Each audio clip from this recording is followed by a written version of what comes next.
Let's take a look at how some local Los Angeles and Glendale real estate markets did in June of 2026 versus June of 2025. Now, I know it feels like summer out there in this July heat, but we're looking at June sales, which are actually homes that came on the market in April and May, so keep that in mind. Those are the peak listing months for homes that we're about to discuss as June closings. And if you're a buyer and you're hoping to get a good deal on a house, well, your timing's perfect because July and August, in my opinion, are the two best months to buy a home in Los Angeles because inventory is higher than normal throughout the year and a lot of buyers are on summer vacation, so you have less competition.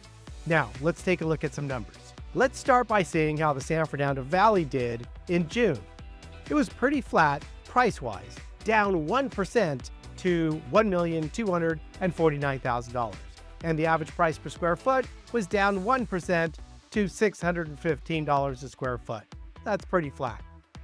The South Bay, on the other hand, was down 3% to $1,761,000, and the price per square foot was actually up 6% to $923 a square foot.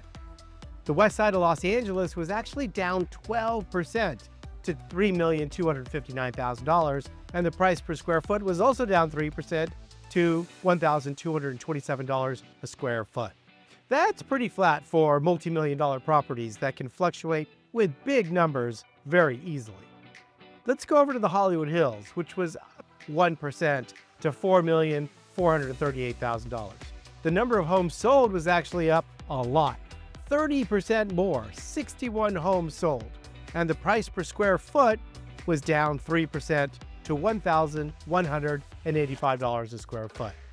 That's a good amount of activity coming out of the Hollywood Hills. Let's look at the West Hollywood Miracle Mile area, which was up 9% to $3,011,000, and the price per square foot was down 4% to $990 a foot. So I think fewer larger houses may have sold. Nela, the Northeast Los Angeles area, was down 8% to $1,760,000, and the number of homes sold was exactly the same, with 110 houses sold in June 26 and June of 2025. That's pretty interesting, and the average price per square foot was down 1%. Looking at the city of Glendale, prices were actually up 8% to $1,653,000. Average days on the market were up 5 days to 23, and the number of homes sold were also up 19% to 51 houses. Price per square foot was down 3% to $830 a foot. Now, if we break down a few Glendale zip codes, let's go, for example, 91208, where the average price per square foot for June went up 14% to $1,622,000. The average days on the market actually doubled to 24 days. Those are some really good numbers for 91208. 91202, which has been a pretty busy zip code recently, was flat, with prices down 1% at $1,775,000.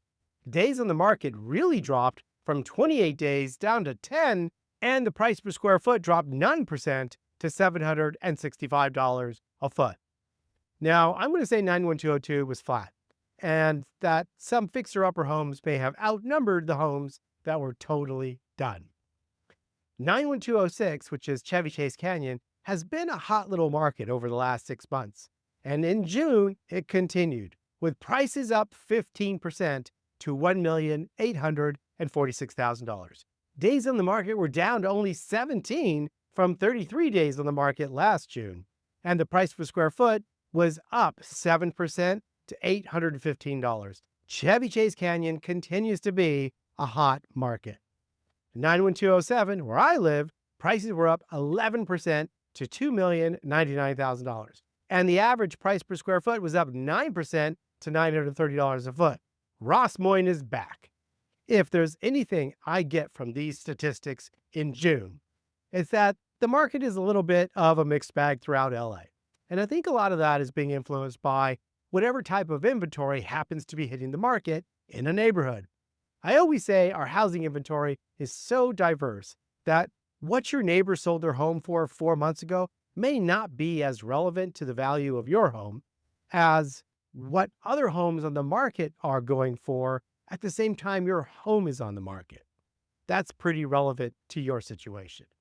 Now, because home buyers are constantly comparing your home to what else they can buy and not necessarily to what else sold 4 months ago, the active competition really does matter. Understanding the value of your home is important and not as simple as Zillow wants you to think it is. If you'd like to discuss that, please give me a call. I'm happy to chat.